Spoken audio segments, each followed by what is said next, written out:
الحمد لله رب العالمين والعاقبة للمتقين ولا عدوان إلا على الظالمين وأشهد أن لا إله إلا الله وحده لا شريك له ولي الصالحين وأشهد أن محمدا عبده ورسوله وصفيه من خلقه وخليله سيد الأولين والآخرين اللهم صل عليه وعلى آله وصحبه ومن اتبعهم بإحسان إلى يوم الدين أما بعد.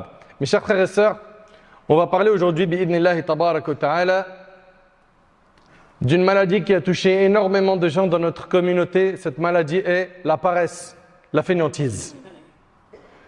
Combien sont nombreux ceux et celles qui sont paresseux?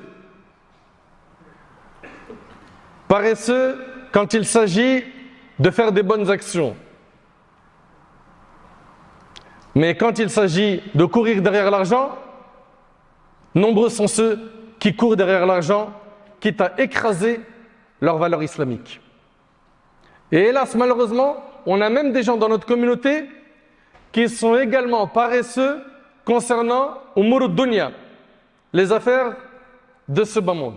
Ni va travailler, ni cherche à gagner de l'argent, à assumer son foyer. Non, il est irresponsable.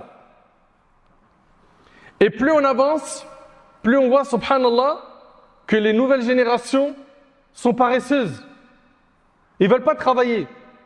Là, déjà, je parle concernant la dunya. Ils veulent gagner de l'argent facilement. Certains, ils vont se tourner vers le monde du haram. Ils vont gagner leur argent de manière illicite en vendant de la drogue ou des choses qui sont haram. D'autres, ils vont dire, bah, tu sais quoi, il y a un truc qui cartonne en ce moment, c'est tu deviens un TikToker. Et ben, il ne va pas te dire, je suis un TikToker, c'est mon métier. Il va dire, je suis un créateur de contenu. Et si aujourd'hui on est éprouvé par cette génération paresseuse, feignante, c'est parce qu'ils ne veulent pas bouger. Ils ne veulent pas se bouger pour gagner leur argent en faisant un travail noble, un travail halal. Ça c'est concernant la dunya. Mais concernant al-akhirah,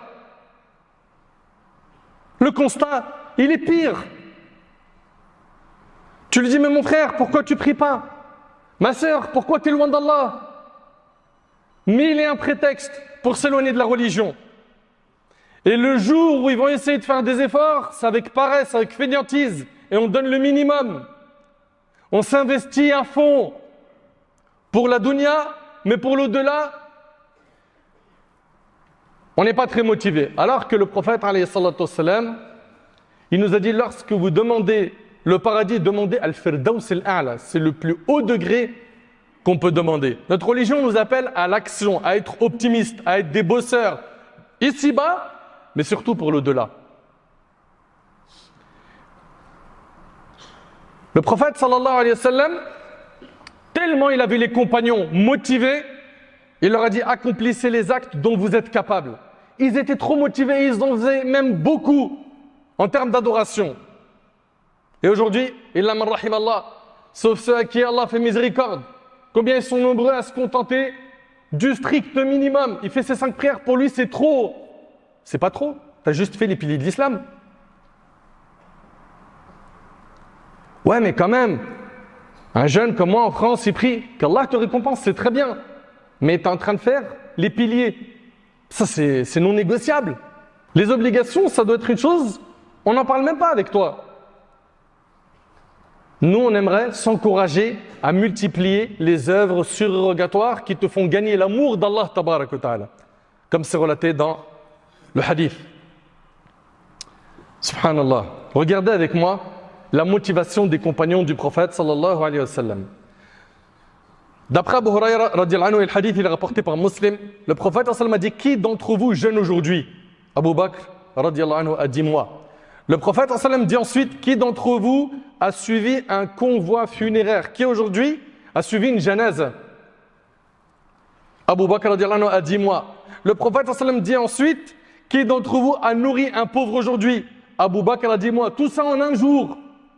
Abu Bakr ce jour-là, il a fait une sadaqa, il a suivi une janaza et il jeûne. Est-ce que c'est terminé? Le prophète alayhi salatu wassalam a dit, lequel d'entre vous a rendu visite à un malade aujourd'hui? Abu Bakr a dit, moi. Tout ça en un jour. Vous voyez leur motivation?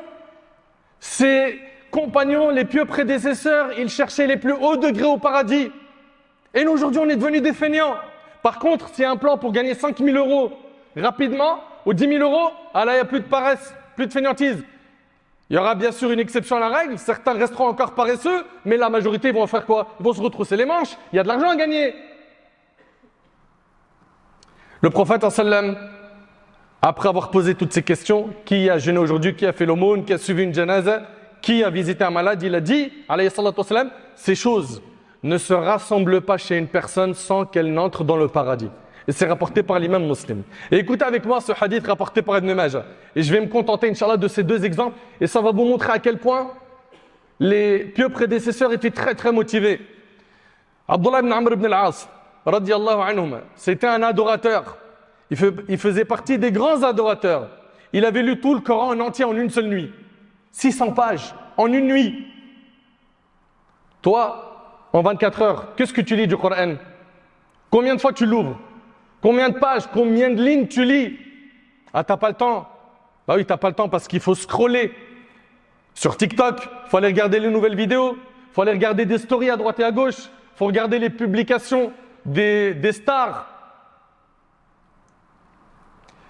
Donc ici, le prophète sallam, il a comme information que Abdullah ibn Amr, il lit le Coran entier en une seule nuit. Le prophète sallam est parti le voir et il lui a dit, j'ai entendu dire que tu avais lu le Coran en une seule nuit. Et j'ai peur qu'au fil du temps, tu commences à t'en lasser. Le prophète sallam a peur qu'avec le temps, il ne tienne pas la cadence. Abdullah ibn Amr a dit au prophète sallam, ô messager d'Allah, laisse-moi profiter de ma force et de ma jeunesse. Allahu Akbar. Vous entendez comment les pieux prédécesseurs, ils profitaient de leur jeunesse? Aujourd'hui, prends un jeune, dis-lui, ça veut dire quoi profiter de la jeunesse? Et écoute-le. Chez nos ancêtres, profiter de la jeunesse, c'est être dans l'adoration. Prends un jeune aujourd'hui, ou une jeune, c'est quoi profiter de la jeunesse? Il va dire c'est d'avoir beaucoup de sous, d'aller dans les meilleures plages, dans les meilleurs hôtels, être en roue libre dans le haram, je suis bien accompagné dans la voiture, j'ai une belle femme, ou la femme elle dit je suis avec un homme élégant, qui a de l'argent, qui a ceci, qui a cela. Les choses ont vraiment changé. Il lui a dit, ô messager d'Allah, laisse-moi profiter de ma force et de ma jeunesse. Le prophète sallam lui proposa de le finir en un mois. Tu veux le lire en entier? Lis-le une fois par mois. Mais le compagnon reprit en disant, ô messager d'Allah, laisse-moi profiter de ma force et de ma jeunesse. Le prophète sallam lui proposa alors de finir le Coran en lecture en 10 jours. Mais le compagnon répétait la même phrase. Laisse-moi profiter de ma force et de ma jeunesse. Et moi j'ai un message à adresser aux jeunes, les collégiens, les lycéens, les universitaires. Pourquoi vous ne profitez pas de votre jeunesse pour vous rapprocher d'Allah? Pour être une élite qui ordonne le convenable et qui interdit le blâmable. Pourquoi est-ce que vous n'essayez pas de tirer la locomotive de vos fréquentations pour les amener à bon port?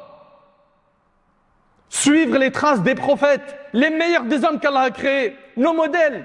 Allah Ta'ala n'a-t-il pas dit voilà ceux qu'Allah a guidés, suis donc leur guidée, suis leur chemin. Qui? Les prophètes. Mais non! Ce qui intéresse notre jeunesse aujourd'hui, c'est des personnes futiles, qui ne se comptent plus, sont trop nombreux. Tous les jours, il y en a des nouveaux.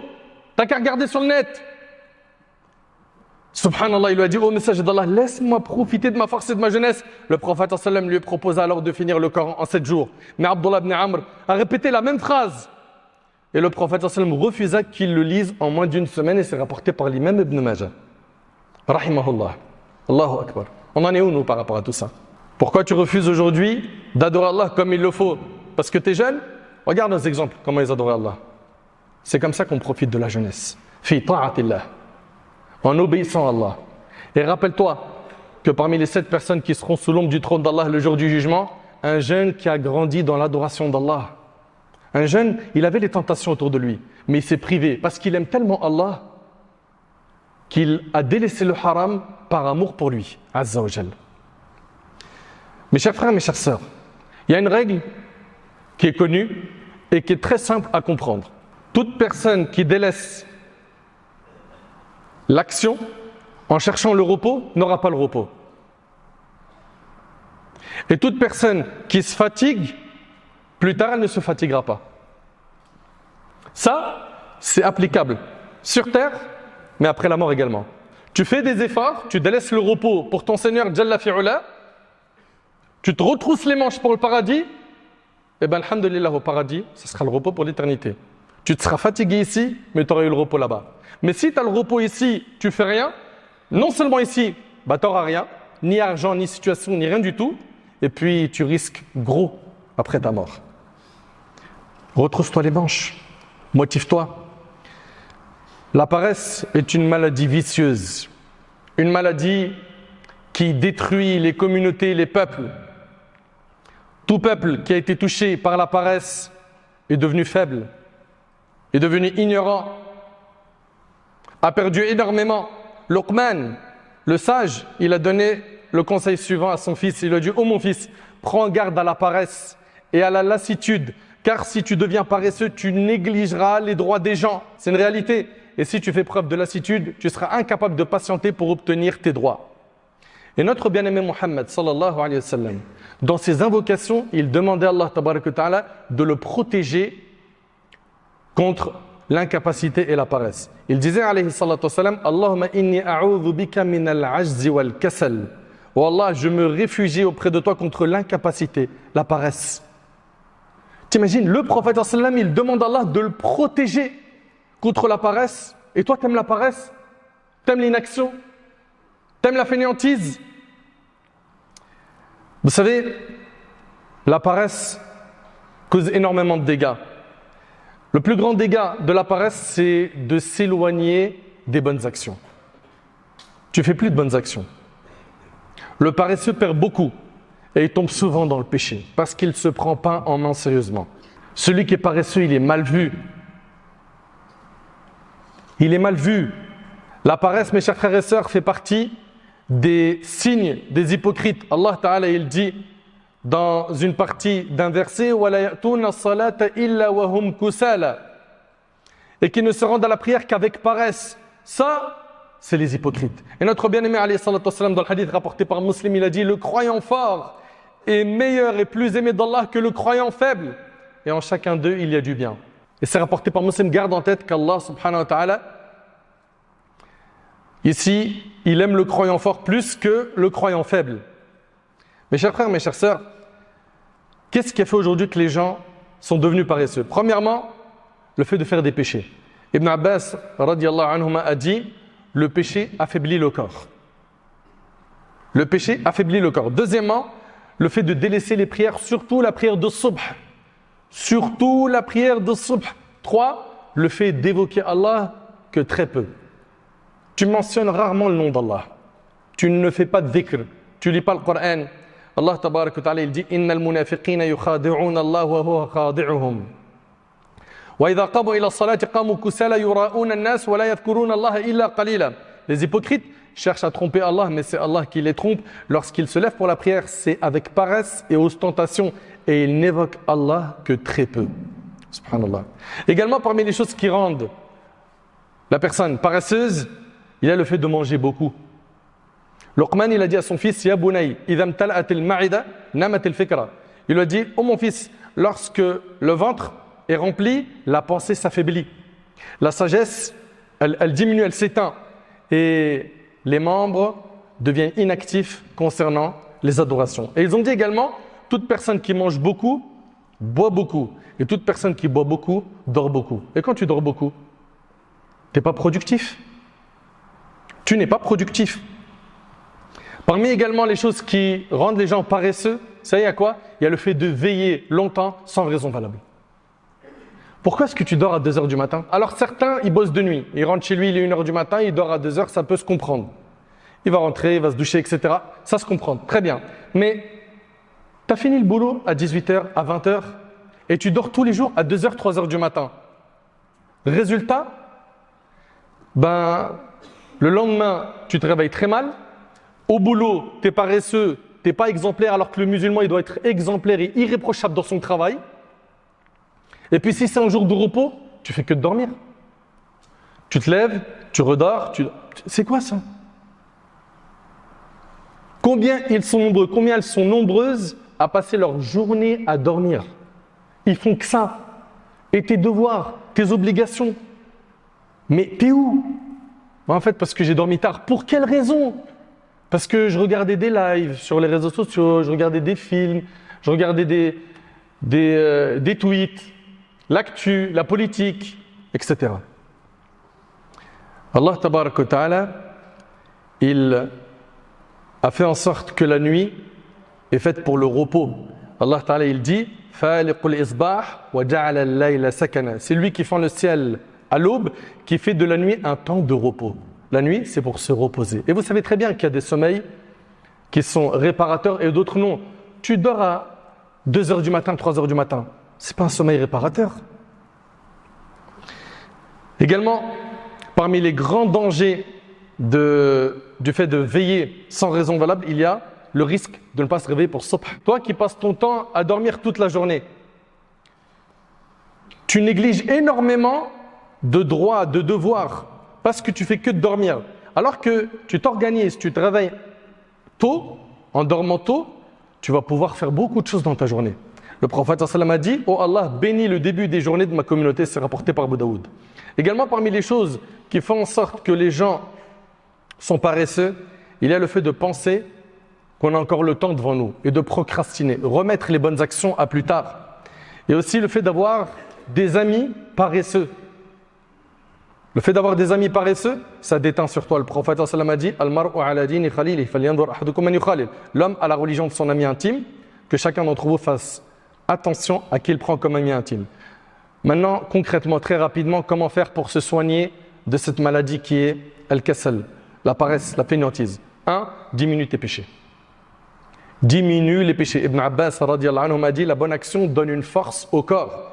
2. Sois assidu à tes prières, surtout salat al-subh. 3. Multiplie le dhikr. Multiplie les formules d'évocation et le fait de demander pardon à Allah tabarak wa ta'ala. Cheikh al-Islam ibn Taymiyyah rahimahullah s'asseyait après la prière de l'aube jusqu'au lever du soleil. Il invoquait Allah et il disait « Ceci est ma provision matinale. Je m'en sers pour m'aider dans mes actions de la journée et si je la néglige, mes forces déclinent. » C'était son carburant de rester après subh et d'évoquer Allah jusqu'au lever du soleil. Il disait si je délaisse ça, eh ben, je n'ai pas la force nécessaire pour ma journée. Subhanallah. Rappelle-toi que le prophète sallam a dit « Oh Allah, bénis le début des journées de ma communauté. » Dors tôt pour pouvoir te réveiller tôt. Et si dans la matinée, tu as envie de dormir, comme souvent, bats-toi avec ce sommeil et fais le nécessaire pour ne pas dormir. Bats-toi. Bien évidemment, dans la mesure du possible. Si tu as besoin dans la journée d'une sieste, fais-la. Mais bats-toi. Parce qu'il y a des gens, leur train de vie, c'est que dormir. Il faut que tu casses cette mauvaise habitude de tout le temps dormir. Et médite avec moi ce que dit Ibn al-Jawzi. Et il nous reste plus grand chose à vous dire. Écoutez bien. Ibn al-Jawzi, il dit « Le remède à la paresse réside dans la motivation et dans l'encouragement à l'effort, en craignant de manquer le but. » Il y a des gens, ils font tellement d'efforts sur terre que bi'idhnillah, ils vont avoir de grandes récompenses le jour du jugement. Pense à ces gens-là. Pense à ces gens-là et regarde ta situation. Jusqu'à quand tu vas rester inactif? Le remède à la paresse réside dans la motivation. Motive-toi, booste-toi. Et dans l'encouragement à l'effort en craignant de manquer le but ou d'être blâmé ou de vivre dans le regret. En effet, le regret du paresseux, lorsqu'il observe la récompense de celui qui travaille dur, est la plus grande des punitions. La plus grande punition que peut toucher le paresseux, c'est le fait de voir le résultat des gens qui ont bossé. Toi, tu n'as rien fait. Lui ou elle, ils ont appris chaque jour une page de Coran ou une demi-page. Les années sont passées, il a fait sa khatma. Il a appris le Coran par cœur, elle a appris le Coran par cœur. Toi, tu n'as pas voulu bouger, tu n'as pas voulu bosser. C'est valable, comme je vous ai dit, pour dunya et pour din. Un tel a excellé, il a eu son diplôme, aujourd'hui il est cadre. Et toi, meskin, tu fais un boulot qui est pénible, très dur. Et tu gagnes mal ta vie. La plus grande des punitions qui frappe le paresseux, c'est de voir la réussite de ceux qui ont réussi. Mais eux, comment ils ont réussi? Ils se sont retroussés les manches. Et pense à ceux qui seront dans les degrés élevés au paradis. Est-ce que tu voudrais être comme eux ou les dépasser? Ou est-ce que... Non. Donc, retiens bien ça. En effet, le regret du paresseux, lorsqu'il observe la récompense de celui qui travaille dur, est la plus grande des punitions. Allah Ta'ala il dit Sari'u ila maghfiratin min rabbikum wa jannah wa jannatin 'arduha as-samawati wal ardu u'iddat lil muttaqin. Hâtez-vous vers ce qui vous fera mériter le pardon de votre Seigneur et un paradis aussi vaste que les cieux et la terre préparés pour les pieux. Pour le paradis, il nous est demandé de nous hâter. Pour ce bas monde, fais tes projets, construis. Il n'y a pas de problème à gagner de l'argent, à être même riche, pas de souci. Tant que tu fais ça lentement mais sûrement. Par contre, pour l'au-delà, tu regardes les textes de la religion, Sari'u, fastabiqul khayrat, fafirru ilallah. Tous les verbes sont utilisés à l'impératif et il y a cette notion de se hâter, de se presser. Pour l'au-delà, fonce, cours. Pour ce bas monde, marche. Fais les choses lentement mais sûrement. Nous, on a inversé les choses. Pour ce bas monde, on court et pour l'au-delà, on trotte. Et on remet les choses à plus tard. Et qui te garantit de vivre jusqu'à pouvoir réaliser les bonnes actions que tu as en tête. Et je finis avec ce hadith. Le prophète sallallahu alayhi wa sallam a dit le Firdaus est le plus haut et le meilleur degré du paradis. Au-dessus de lui, il y a le trône du miséricordieux. Et c'est de lui que prennent source les fleuves du paradis. Ainsi, si vous demandez le paradis à Allah, demandez-lui le Firdaus rapporté par Tirmidhi. Notre magnifique religion nous encourage à être des gens dans l'action, à être motivés, à être des moteurs dans le bien. Et notre religion n'accepte pas la faiblesse, la paresse, l'inaction. J'implore Allah tabaraka wa ta'ala d'améliorer notre situation. J'implore Allah subhanahu wa ta'ala de faire de nous des pieux. J'implore Allah subhanahu wa ta'ala de nous accorder une bonne compréhension de la religion.